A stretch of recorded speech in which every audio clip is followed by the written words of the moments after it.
Okay guys, so food trip naman tayo today.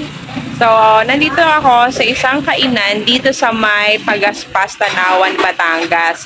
So, matagal ko na po itong alam na ito ang tinitinda talaga nila dito ay karne ng kalabaw. So, sharing to you guys, kung mapadpad po kayo dito sa may Tanawan, Batangas, try nyo po na bisitahin itong karinderyang to. So, ginagaranti ako po sa inyo, masarap po at very affordable din naman ang kanilang mga paninda. Meron silang bulalo. Eto, goto. Batangas, parang tawag nila gulango. Gulawo, sorry, gulawo.